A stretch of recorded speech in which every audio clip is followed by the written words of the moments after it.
everybody. Lindsay, Gerald, and Melissa here. Hello. Happy New Year. Happy New Year. It is the first official podcast of the new year. And so we wanted to start it off by talking about a book we all read annually, The One Thing. So Gerald, do you want to do a little intro? I wrote something down here. It says, The One Thing gives you a very simple approach to productivity. And it's based around a single question. And this question is supposed to help you have less clutter, distractions, and stress, and more focus, energy, and success. So what is that one question? The focusing question is, what's the one thing I can do such that by doing it, everything else will become easier or unnecessary? So can I talk about mine? Yes. My one thing this year is pretty simple. I want to spend 4 hours a day messaging people that I know and offering them help with real estate or sharing our knowledge of real estate, and that could also be through our monthly newsletter, our social media posts, monthly market reports, and also letting people know about all of our other services like the Camino Shop Clothing Boutique, the Schoolhouse, which will probably be a wedding venue, letting people know about our Lake House Airbnb, which is great for, birthday parties and little get-togethers. And yeah. So it sounds like your focus is on communication. Yes, and really increasing it because since COVID, that was probably the last time I reached out to everybody because what else were you going to do? I was at home, couldn't do anything. So I messaged over 1,000 people, I think, in 1 month and just check to see how they were doing. I think at that time we were making masks out of scrap fabrics. Oh, fun. No. I mean, yeah. I actually kind of miss masks sometimes. Sometimes I do. So yeah, I think, that's my goal is to reconnect with, past clients and friends and people that I just haven't talked to in a while. And I'm excited about that. That's good because it's easy to get distracted on what you should do as a business owner too, because there's the possibilities are endless, right? So you're always thinking, well, I could do this, I could do this, I could do this, but it's really well, what should I do? What is the thing that I can do that's going to get me to where I want to be? And it's hard. There's a lot of brain clutter. It even talks about that too, right? Of clutter that gets in the way and distractions. Yes. And so we've been reading this book every year, and every year we all get a different takeaway based on kind of what our previous year was like. So that's why we reread it, because you could skim over something one year and the next year you're like, oh, wow, this is really important to me. So we're just each going to go over the one that stuck out the most to us and explain our thoughts around it. And then we would love you guys to read the book and let us know which one sticks out for you. Hopefully it helps us all get closer to our dreams in 2026. 2026. Crazy. I know. We were talking about that this weekend, how every year we read this and a different topic in the book just resonates more. So last year for me was multitasking is a myth. Yeah. You can't, it's a myth. You can't do it. But unless you're a computer. Yeah. But even for the computer. Yeah. It's still switching. Exactly. Yeah. But they can switch faster than humans. Yeah. I know. It's such a great book. Yeah. So did you want to go first or? Yeah, I'll talk about Pareto's principle, and I think some of you might have heard of it, or you might know of it as the 80-20 rule. And Pareto was an Italian economist who noticed that 80% of the land in Italy was owned by only 20% of the population. And I also found out that he witnessed this happening with plants in his garden, that 20% of his plants were bearing 80% of the fruit. So this is a concept that, I really want to focus on this year even more is, what is that 20% that's going to really drive my results? And the other thing I wanted to talk about too, and we talked about it too in the last podcast, the morning routine is time blocking. So for me to be able to do 4 hours of uninterrupted communications with people is going to take time blocking. So that's when you go into your calendar and you set aside time for doing what your most important thing is. Some other things that I use for time blocking is, when I wake up, I I have a time blocking sheet, and I'll put a link in the comments on how you can buy that through Amazon. And it's basically allows me to do a brain dump. So usually when I wake up in the morning, I have a lot of thoughts and ideas running through my head. So getting that all onto paper, and then from there you want to kind of just choose one or two things that are like you absolutely need to get done, that are priorities, and then the rest can wait. Part of time blocking is getting rid of all the distractions, so turning off your phone, turning off your email and text alerts, maybe even just turning the computer off, turning your TV off, like any type of distractions that you might have, turn them off. And you even noted to set a timer. Yeah, which is you could even, I know some people do like they'll do 15 minutes of work and then take a 10-minute break. So that could be another option too. So you can go check to see if you have any, urgent text messages or calls. And then What also about a reward system? Like if after I get through this, I don't know, can get another cup of coffee. yeah, ooh, yeah. That's a good idea. I actually little do mini that. rewards. Yeah. I Actually could do that with say, cleaning the house. Oh yes. Like if I vacuum, I can take 15 minutes to look on social media or Ooh. something like that. Ooh. I actually do Like that that. anyway. That's Yeah. that's fun. With harder things like working and focusing, and it's that would be a good technique. yeah, it's really hard with social media to not, get tempted to Yeah. check Facebook. And so you just got to be really cognizant of that. And today I've been struggling to get my 4 hours in. I've got 15 minutes so far. So I have a lot of work to do after this podcast. Some other things to have too is have water and snacks, so you're not tempted to, get up. And I like your idea of doing a reward. Yeah. I use that in the mornings, like when I make my coffee, I do the dishes in the morning, so I can have a cup of coffee after the dishes are unloaded. And that's been working out really well. So maybe I'll have my yogurt snack at the end of the day. I love The that. highlight of his day. Yeah. It's like no yogurt snack for you unless you do your one thing. Yeah, the dishes. Well, I guess that's coffee. But yeah, no, that works really well. Mhm. Yeah, awesome. All right. Is your there turn. anything that you're going to do differently this year than last year because you're focusing more on this 80-20 rule? I think that, last year I didn't spend as much time reconnecting with people. So most of my communications were through the newsletter or through social media. And I did get a lot of contacts through that. We have some really big goals this year. We have a big renovation on the schoolhouse that we're still in process of doing. The Camino shop needs some renovations. So I would love a new gazebo out front.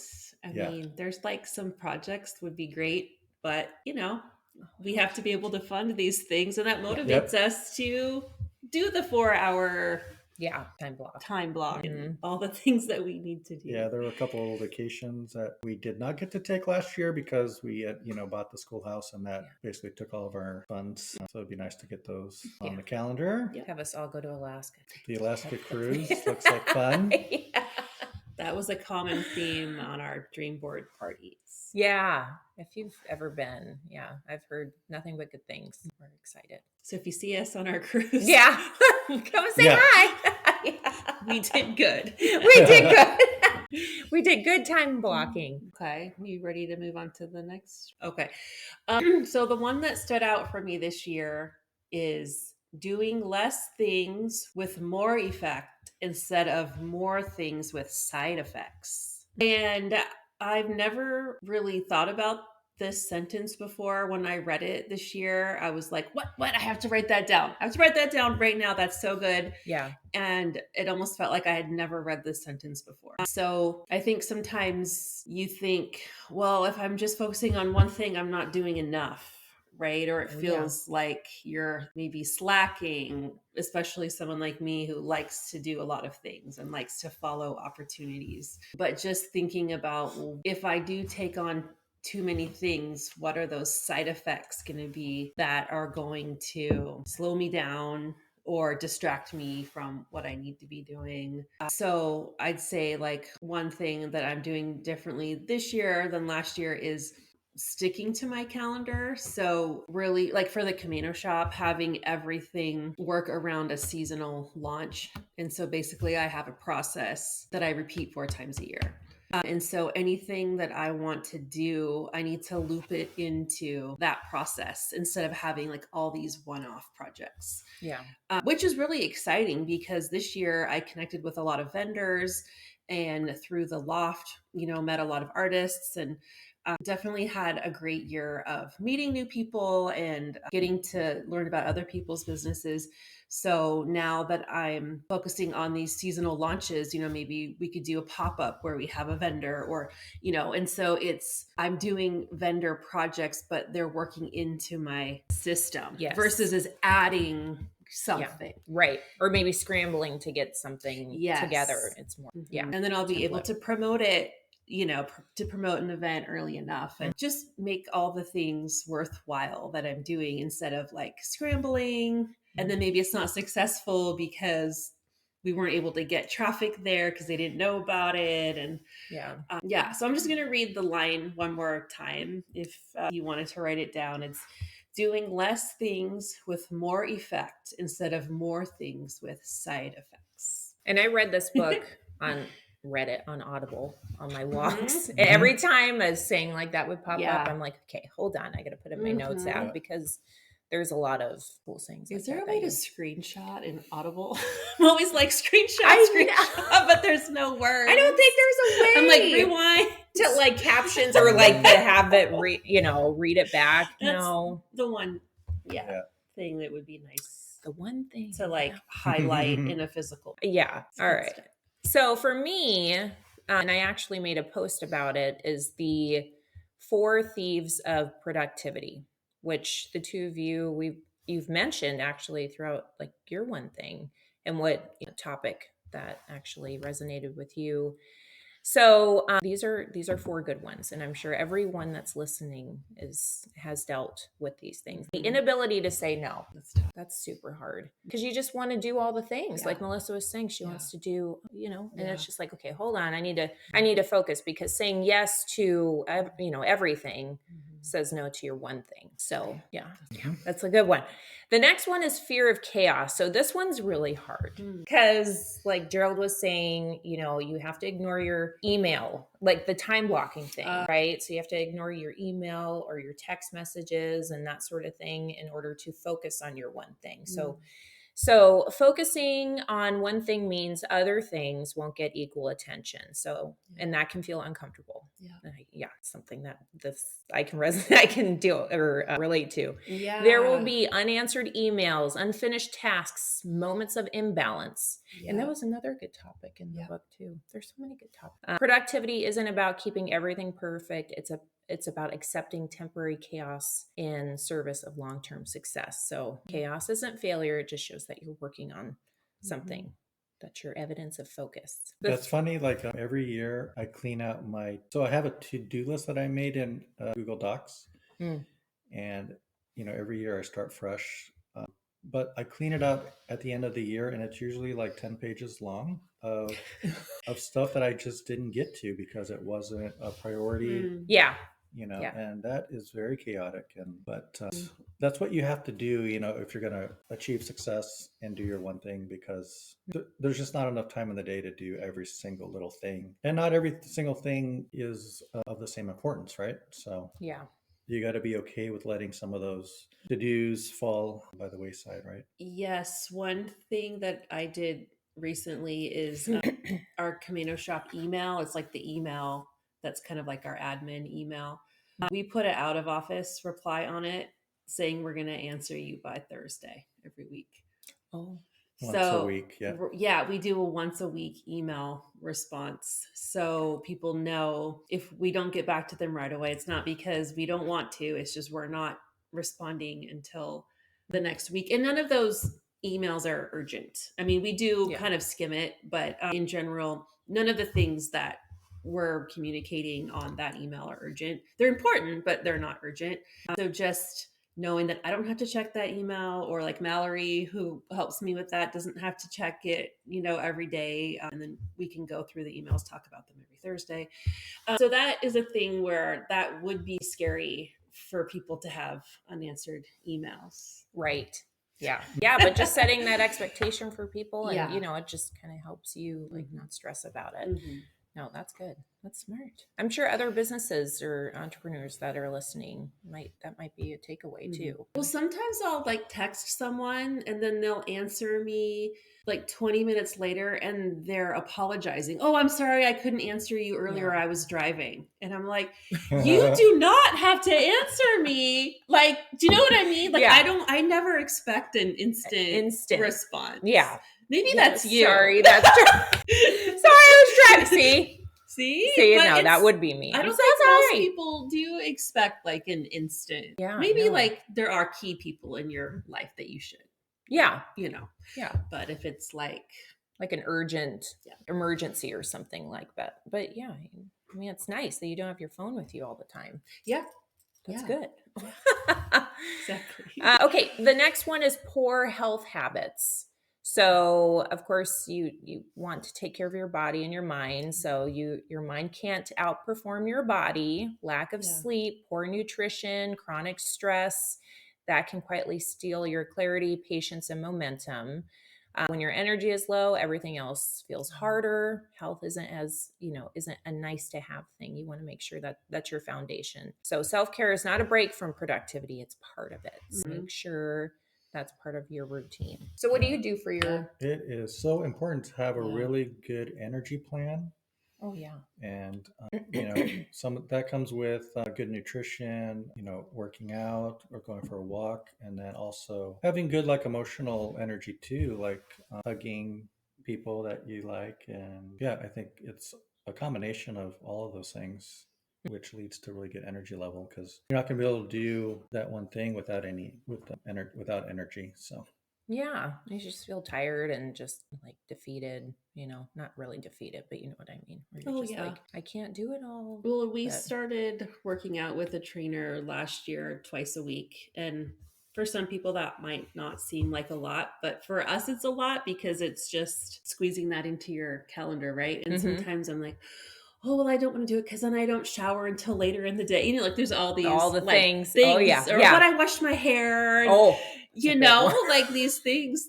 But really, like when you do those things consistently and you're just like, this is a part of my productivity. Like this is not an option. Right. This is something that I have to do for myself. And it's fine. Like you're going to start your day a little bit later, or you're starting your day earlier if you get up earlier to do those things. Whichever way, it is taking time and energy, but you get that back. Like you do. You can't ignore it. Yeah. And also speaking to those who are like constantly like, if I don't answer this phone call at 8:00, or, someone's emailing me and maybe on the real estate side of things, like, I want to go see this house, or can you tell me about this, or blah, blah, blah. What's the update with that? You just need to like time block. You almost need to just time block your rest. Like, right. And so I'm, off. I'm not working right now. I'll get to that tomorrow, if it's not an urgent request or something. So, your clients, your patients, whoever is your audience, they will appreciate a healthier you responding, with clarity and everything like that. So it's just so important. Yeah. Also, like for the Camino shop, we're closed now on Monday, Tuesday, right? Because it's slower. It's slower season. We're not having as high volume of sales each day, right? Right. So I can take those 2 days to do resets, which means I'm not working at night doing resets. So that's also like self-care too, because I'm working how I want to work too. So after hours, I'm home with my family instead of working. And in the summer, I can be open more because I can afford to pay more, staff to work it. So I think it's important too to have like those boundaries of what's going to keep you happy and sane, so that you can serve, right? You can't, about the cup? You can't like... You need a full glass of water to pour it to give to somebody else. Yeah. And you don't want to get the burnout either. Yeah. Like that's a huge thing too, is you're just work, go, go, go. And then you've lost the joy in what you're doing. I think that's that's one of my main things for this year, is that I wrote it down here, forget progress without pressure. So last year I just was kind of go, go, go, or, hoping or expecting, and then it wasn't happening. And I just felt defeated. And so this year it's just kind of like, okay, I'm just going to enjoy the ride, do what makes me happy, but just stick with the plan and not, just stress myself out. So, and then the last one, environment doesn't support your goals. So your surroundings shape your behavior more than willpower ever will. So cluttered spaces, like Gerald was talking about, you want to make sure that's, cleaned up or organized. Constant notifications and unsupportive relationships. So, you want to make sure you have a crew around you that supports your goals and dreams. So all that, makes your focus nearly impossible. So when your environment aligns with your goals, progress feels natural instead of forced. So design your environment so success becomes the default. Yeah, that's super huge. I know for me, like I moved my office downstairs and I have 2 huge desks up against the window. And I am super excited about it because it's very quiet downstairs. Nobody goes down there. Nope. No. There's a code to get. No, I'm just kidding. Yeah. I have a nice view. I have plenty of workspace.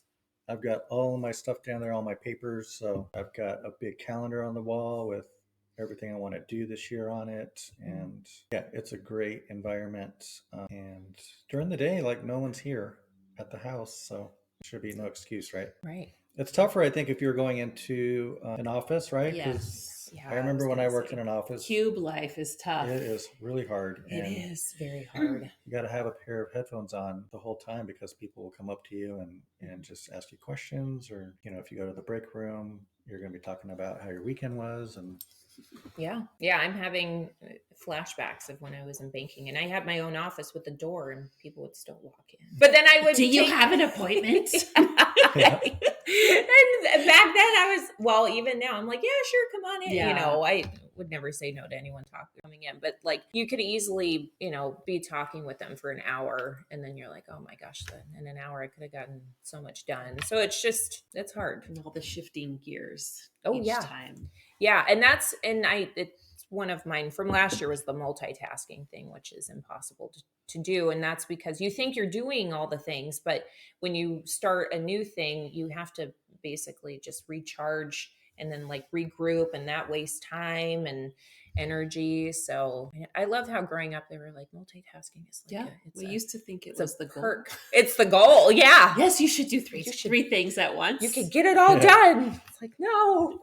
Well, and like for me, the way I look at the environment doesn't support your goals is like I don't like to and be a mom at the same time because everyone's kids are different, but my kid wants my full attention when we're together. And so last year I really focused on like when I'm with our son, I'm like mom. And when I'm at work, I'm working and I'm trying to get everything done that I can so I can get home and spend time with my family versus like, I think I used to drag him around to more things or be like, oh, I'm just going to spend an hour, do this thing, come with me.